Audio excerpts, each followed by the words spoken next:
Sir मैंने पूछना था कि ये रिकॉर्डिंग्स कब तक पोस्ट हो जाएंगी जो आपकी पिछली क्लासेस हुई थी? ये रिकॉर्डिंग अब मैं देखता हूँ। रिकॉर्डिंग तो वैसे हो रही है। असल में मैं खुद भी जरा बीमार था तो टाइम ही नहीं मिला मुझे। असल में हुआ ही है ना असल में, तो इसलिए टाइम मिला भी नहीं। लेकिन कोई बात नहीं, इसको इंशाल्लाह ताला टाइम लगा के मैं फिर पोस्ट करूंगा जरूर। फिर मैं शेयर कर दूंगा कि मैंने कर दिया आपको। सर कोई मसला नहीं, और अगर गेट कोई वेल बात, सून सर। अल्लाह ताला सेहत दे आपको। अच्छा चलें जी, चलें, शुक्रिया। आमीन ओके, आमीन। और राइट, चलिए हम वापस उसी पे चलेंगे जो हम कर रहे थे। मैं स्क्रीन शेयर कर लेता हूँ आपके साथ।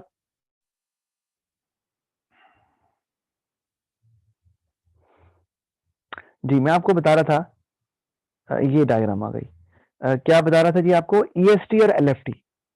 तो ईएसटी में आपको, सॉरी, ये सर आपकी हम ये आवाज पढ़ रहे नहीं थे। आ रही। और ईएसटी एलएफटी क्या होता है, मैंने आपको बताया है कि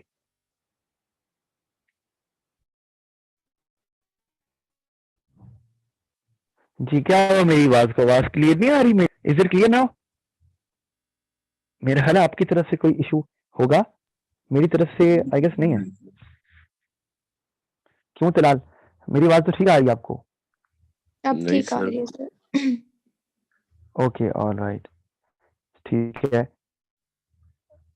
मैं आपको ये बता रहा था, ईएसटी और एलएफटी ये क्या है? अर्लीस्ट स्टार्ट टाइम, एक एक्टिविटी जल्दी से जल्दी कब स्टार्ट हो सकती है। एलएफटी, एक एक्टिविटी देर से देर कब खत्म हो सकती है। ये क्या है, अभी हम इसको पढ़ते हैं, लेकिन पहले हमें देखना है कि इसकी वर्किंग कैसे करते हैं। और ये सारी वर्किंग मैंने लिखी हुई है, लेकिन मैं ये पढ़ाऊंगा नहीं, मैं करके दिखाऊंगा आपको, ताकि आपको फिर प्रॉब्लम ना हो। सिर्फ ये दिखा दूं, earliest start time, EST. It is the earliest time each activity can begin, taking into account all of the preceding activities. So activity E cannot start, ये मैं आपको बता रहा था कि अर्लीस्ट स्टार्ट टाइम ये बताता है कि एक एक्टिविटी कितनी जल्दी से जल्दी स्टार्ट हो सकती है। इसकी मैं आपको एग्जांपल अभी देता हूँ। अभी मैं जब वर्किंग करूंगा ना, तो आपको फिर मैं समझाऊंगा कि ये अर्लीस्ट स्टार्ट टाइम चीज क्या है। और जैसे मैंने लिखा है यहाँ पे, activity E can not start before day 8 because activity E will not be finished before day 8. D cannot start before day 20 because both A and C have to be completed. ये बहरहाल मैंने बात लिखी हुई है, मैं आपको अभी दिखा देता हूँ कि मैं क्या कह रहा हूँ।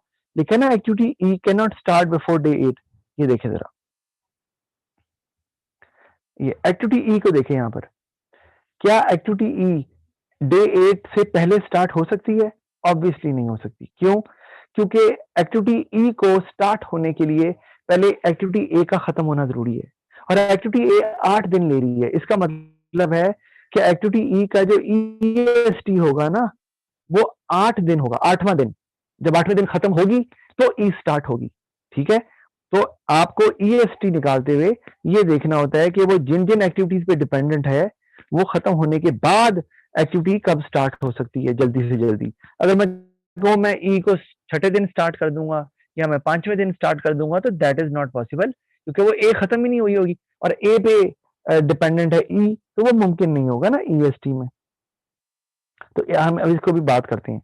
इसी तरह अगर मैं एलएफटी की बात करूं, तो वो है लेटेस्ट फिनिश टाइम। ठीक है जी, ये मैं वर्किंग आपको नहीं दिखा रहा क्योंकि वो हम करेंगे अभी। लेटेस्ट फिनिश टाइम देखें, it is the latest time an activity can finish without delaying the whole project. कि ज्यादा से ज्यादा आप कितना डिले कर सकते हैं एक एक्टिविटी को कि पूरा प्रोजेक्ट डिले ना हो। So activity I must be finished by day 38, otherwise the entire project will take longer than 42 days. फर्ज किया कि अगर ये जो प्रोजेक्ट है ना, अभी मैंने जिसकी डायग्राम बना के दी है, ये प्रोजेक्ट था कि आपने 42 डेज में काम पूरा करना था। ये देखें, मैं आपको भी दिखाता हूं। ये लिखा हुआ है building a house in 42 days, नजर आ रहा होगा आपको। तो 42 डेज में हाउस बिल्ड करना था। तो अब अगर आप गौर करो, ये जो एक्टिविटी आई है हमारी, ये अगर 3 दिन में पूरी नहीं होगी, तो आपकी जे एक्टिविटी कभी भी 42 डेज में पूरी नहीं हो सकती ना, तो क्योंकि पिछली एक्टिविटी वो डिपेंडेंट है। अच्छा, बहरहाल अब हम इसको जरा इसकी वर्किंग कर लें। अब हमें क्या करने लगे हम, मैं यहाँ नीचे लिख देता हूं। अभी हमने क्या किया है, पहला स्टेप, ये इसमें से कोई भी स्टेप आपसे पेपर में पूछा जा सकता है। हमने एक काम किया है अभी, draw drawing a network diagram, ये हमने काम कर लिया है। ड्राइंग अ नेटवर्क डायग्राम हमने कर लिया। अब हम दूसरा काम एक और करने लगे, और वो क्या है, स्टेप 2।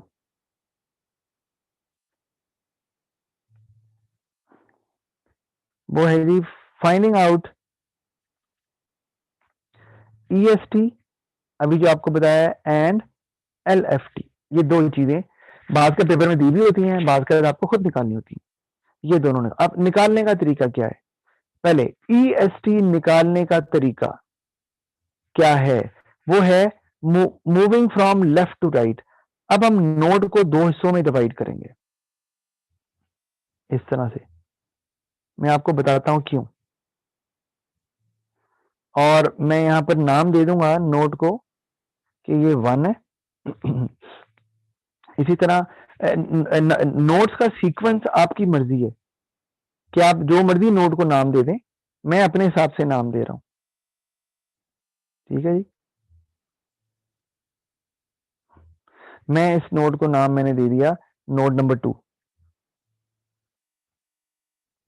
ठीक है जी। और मैं साथ इसको ये डिवाइड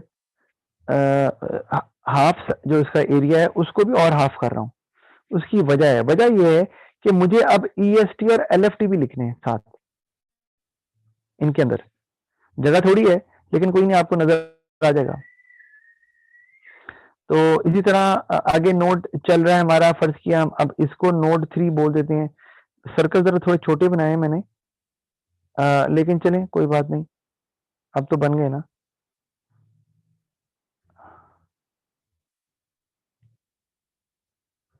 ये हमारे पास नोड 3 भी आ गया।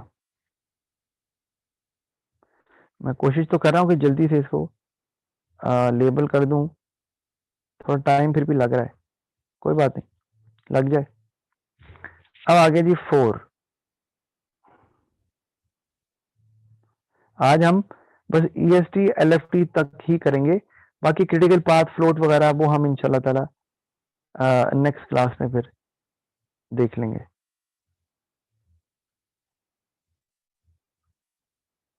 सर सॉरी मैं आपको इंटरप्ट कर रहा हूँ सर, ये EST का क्या मतलब है? EST का मतलब है अर्लियर स्टार्ट टाइम। एक एक्टिविटी जल्दी से जल्दी कब स्टार्ट हो सकती है, उसके लिए ये जानना जरूरी है कि वो किन किन एक्टिविटीज पे डिपेंडेंट है। तो जल्दी से जल्दी एक एक्टिविटी कब स्टार्ट हो सकती है, इसको बोलते हैं EST। तो जब तक मैं, और किसी ने कोई सवाल कोई पूछना है तो पूछ ले, क्योंकि मीनवाइल मैं अभी तो नोड के नाम ही लिख रहा हूं, तो थोड़ा सा टाइम मुझे चाहिए नाम लिखते हुए, क्योंकि नोड थोड़ा मैंने, LFT भी बता दें फिर। LFT जो है ना वो लेटेस्ट फिनिश टाइम बोलते हैं, जिसका मतलब है एक एक्टिविटी आप प्रोजेक्ट को डिले किए बगैर, प्रोजेक्ट के टाइम को बढ़ाए बगैर आप एक एक्टिविटी को कितना डिले कर सकते हैं या उसको खत्म कर सकते हैं देर से, ये है लेटेस्ट फिनिश टाइम। तो उससे ज्यादा अगर लेट होगी एक्टिविटी, तो उससे क्या होगा कि उससे पूरा प्रोजेक्ट डिले हो सकता है। वो हम अभी इसको देख लेंगे जल्दी से।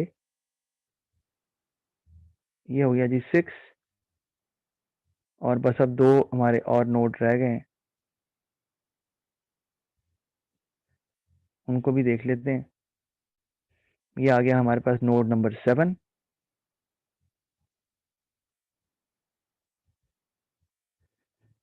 इसको भी हम लेबल कर देते हैं यहाँ से। ये आ गया 7। और अब लास्ट नोड हमारा बस रह गया है। ये लाइन नहीं सीधी आती ना,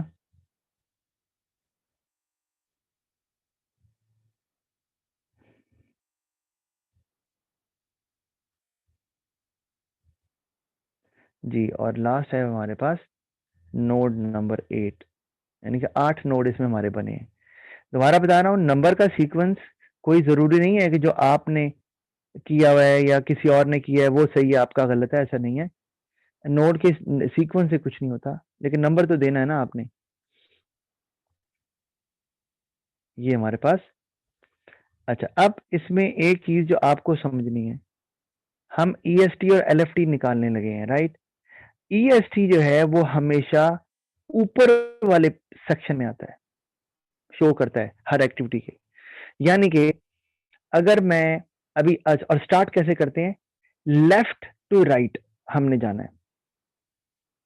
अभी हम ईएसटी निकाल रहे हैं, ईएसटी निकालते हुए हम लेफ्ट से राइट जाते हैं, ठीक है? अच्छा, अब ईएसटी मतलब अर्लियर स्टार्ट टाइम। तो ये जो हमारा पहला नोड है जिसपे एक्टिविटी ए और बी हमें नजर आ रही है, इनका ईएसटी क्या होगा? ये तो आसान है कि पहले नोड पे हमेशा ईएसटी 0 ही आना है। ईएसटी सर हमेशा, ये जो आपने ईएफटी और एलएफटी लिखना है, इनका कलर कोई और लगा दें। क्यों अभी वो ब्लैक है? नहीं, सर रेड लगा दें, मुझे नजर नहीं आ रहा छोटे छोटे। मतलब सर्कल के अंदर जो है। जी सर। अच्छा, ये मैं, अच्छा कलर मैं ये कर देता हूँ। अच्छा, मैं अब आपको, हाँ छोटे तो हैं ये, 0 याद रखें कि ये 0 मैंने लिख दिया। ईएसटी पहली एक्टिविटी का हमेशा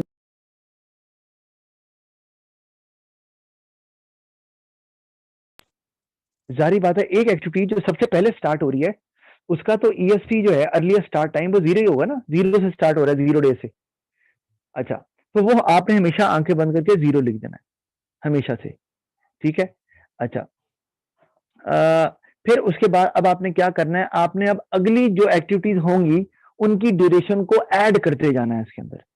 तो अब अभी 0 है, मैं ए से चलता हूं, तो 0 प्लस 8 कितना हो गया? 8। तो आगे भी हमारे पास 8 आ गया। नोड 2 का भी जो ईएसटी हमें नजर आ रहा है वो भी 8 नजर आ रहा है, ठीक है? उससे आगे चलो, 8 से आगे ई, 8 प्लस 14 कितना हो गया? 8 प्लस 14 22। अब हम यहां पर, यहां का ईएसटी आ जाएगा 22, हमें ऐड करते जा रहे हैं। ड्यूरेशन हमने ईएसटी में, मैं ऊपर लिख देता हूं, जगह नहीं थी, 22 हमने ऐड कर दिया, ठीक है जी? अच्छा, फिर आगे 22 के बाद 10, फिर 32 भी आता है, लेकिन मैं ये नहीं कर रहा। क्यों? जब भी आपको एक से ज्यादा पाथ नजर आएंगे वहां पर आपको वो वाला पाथ लेना है जहां पर आपका आंसर बढ़ा रहा है। अभी मैं आज ये बताऊंगा, फिर इस पर भी बात करेंगे कि ऐसा क्यों होता है, लेकिन फिलहाल हमारा मकसद यही है समझना। अब आप गौर करो, ये जो नोड 3 है इस पे जाने के दो रास्ते हैं, एक ए और सी के थ्रू और एक बी के थ्रू। दो रास्ते हैं ना नोड 3 पे जाने के। तो नोड 3 पे जाने के लिए दो रास्ते जरा देखें, ए 8, सी 12, ये बना 20 बन रहा है। और अगर बी से जाएं, और ये आवाज तो बंद कर लें, किसका माइक खुल गया है? बतूल ज़ारा, वो माइक बंद कर लो। बतूल, मैं करूं फिर अब? उससे लगता है बंद नहीं हो रहा, उसको पता भी नहीं है कि क्या हो रहा है क्लास में। आवाज तो, माइक तो बंद कोई नहीं हुआ, आवाज है जो बंद हो गई। एनीवे, सर आपके समझ पास नहीं, ऑप्शन होगा म्यूट ऑल का, वो करना। मैं वही नहीं, सबको क्या करना है, इसको कर देता हूँ।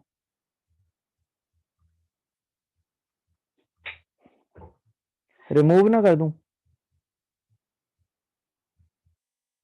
चलें, अब हुआ तो देखते हैं। अच्छा, अब आप गौर करें, नोड 3 पे जाने के दो रास्ते हैं, एक ए और सी के थ्रू, एक बी के थ्रू। अगर हम ए और सी के थ्रू जाते हैं तो आंसर आएगा 0 प्लस 8, 8 हमने पहले लिखा हुआ है, प्लस 12, 20, आंसर 20 आएगा, ठीक है? मैं यहाँ लिख रहा हूँ अभी फिलहाल 20, ठीक है? EST 20 आ गया। यार स्क्रीन नहीं शो हो रही। अच्छा, सर स्क्रीन नहीं आ रही अब। स्क्रीन नहीं आ रही है, अच्छा एक मिनट, अब आएगी जी। अच्छा, मैं आपको दिखा रहा हूँ, मैंने अभी क्या किया, मैंने ए और सी वाला रास्ता लिया है नोड 3 तक पहुंचने के लिए। तो 8 और 12 20 आंसर आ गया। मैंने अभी फिलहाल EST 20 लिख दिया यहाँ पर, अंदर जगह नहीं थी, मैंने बाहर लिखा हुआ है, ठीक है। अच्छा, दूसरा रास्ता था बी के थ्रू स्ट्रेट। तो बी के थ्रू अगर जाएंगे तो 0 + 6, ये 6 आ रहा है। तो जो आंसर बड़ा आ रहा है, अगर दो रास्ते हैं एक नोड पर पहुंचने के, तो जो आंसर बड़ा आ रहा है आपने वो पिक करना है, ये याद रखिएगा। इस पर बाद में बात करेंगे कि क्यों करना है ऐसे, ठीक है जी। फिलहाल EST को हम देख लें। अच्छा, आगे चले। अब आगे फिर दो रास्ते नजर आ रहे हैं नोड 5 पर पहुंचने के। गौर करें, नोड 5 पे पहुंचने के दो रास्ते हैं, एक F के थ्रू और एक D के थ्रू। हमने देखे ना आंसर बड़ा का है। अगर हम 20 को 6 में ऐड करेंगे तो 26 आता है, और अगर हम 22 को 10 में ऐड करेंगे तो 32 आता है। इसलिए हम आंसर लिखेंगे 32, जो बड़ा है। EST इसका होगा 32। इसका मतलब है जी एक्टिविटी 32 डेज से पहले स्टार्ट नहीं हो सकती, जितना मर्जी डी पहले खत्म हो जाए। बहरहाल ये हम इसको बाद में अंडरस्टैंड करेंगे कि क्या चीज है। अच्छा, फिर आगे देखिए नोड 6। नोड 6 पे जाने के भी दो रास्ते हैं, एक H के थ्रू, एक G के थ्रू। अगर हम G के थ्रू जाते हैं तो हमारा आंसर आता है 32 + 3 35, ठीक है जी। और अगर हम H के थ्रू जाते हैं तो हमारा आंसर आता है 20, ये ऊपर वाला जो EST ऐड होगा ना, EST टाइम में ऐड होता है, 20 + 14, ये आता है 34। तो ये वाला आंसर छोटा है, हम इसको नहीं लेंगे, हम ऊपर वाले आंसर को लेंगे। और फिर 35 + 13, तो क्या आंसर आया जी हमारा 48। और यही वो टाइम है, सॉरी 35 + 3 38, ठीक है। इसमें हमारे पास कोई दो रास्ते नहीं है, एक ही रास्ता था, हमने 38 लिख दिया। और 38 में 4 जमा किए तो हमारे पास आंसर आ गया 42।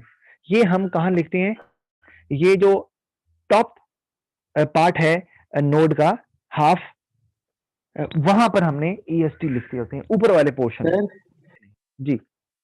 सर 35 + 13 नहीं करना? वो 13 नहीं है, वो I3 है, वो I एक्टिविटी है। Okay okay okay. अच्छा, अब जब हमने EST निकाल लिया ना, याद रखना है LFT निकालने का तरीका ये होता है कि अच्छा EST में क्या करते हैं, दोबारा बता रहा हूं, गौर कर लें। लेफ्ट से राइट जाते हैं, लेफ्ट से राइट, ठीक है। और आप ड्यूरेशन ऐड करते जाते हैं EST में। पहले नोड क्या EST हमेशा 0 होता है, क्योंकि अर्लियर स्टार्ट टाइम तो 0 ही होगा। फिर आप अगली एक्टिविटीज के टाइम उसमें ऐड करते जाते हैं, अगली EST निकालने के लिए, अगली एक्टिविटीज की। और अगर कहीं पर दो रास्ते मिल जाएं तो फिर आपने वो वाला रास्ता चूज करना है जहां पर आंसर बड़ा आ रहा है, ये याद रखिएगा। अच्छा, अब हम LFT भी जल्दी से निकाल लें। LFT निकालने का तरीका कि आपने याद रखना है आखिरी नोड और आखिरी नोड पे EST और LFT हमेशा बराबर होने चाहिए, हमेशा। तो मैंने 42 डेज पहले लिख लिया कि भैया 42 डेज है और सही है, तो LFT भी 42 ही होगा। और मैंने अब क्या करना है, अब मैंने LFT निकालने के लिए माइनस करूंगा। अब मैंने जाना है राइट से लेफ्ट, याद रखिएगा कैसे जाना है, राइट से लेफ्ट। EST में जाते हैं लेफ्ट से राइट। अच्छा, एक तो राइट से लेफ्ट जाना है, और अब ड्यूरेशन को माइनस करना है, सबट्रैक्ट करना है, ये याद रखिएगा। और अगर दो रास्ते आए जिस तरह बताया है इस केस में, तो आपने वो रास्ता लेना है जो छोटा है। हम इस पे बात जरूर करेंगे, अभी नहीं। तो 42 - 4 हमारा आंसर आ गया 38, ठीक है जी। फिर 38 में से 3 निकाल ले, हमारा आंसर आ गया 35। अब आगे हम G पे जाते हैं, तो 35 में 3 हमने और माइनस किए तो हमारे पास आ गया 32, ठीक है। 32 के बाद फिर हम आगे चलते हैं 10 पे। 32 - 10 कितना आया जी हमारे पास, F एक्टिविटी 22। ये तो हमें यहां तक तो समझ आ रही है। अब वो नोड जिन पे जाने के दो रास्ते हैं वो हमें नजर आ रहा है। जैसे एक है नोड 3, नोड 3 पे जाने के दो रास्ते हैं, एक ये G और D के थ्रू, और एक ये I से H की तरफ वापस आते हुए।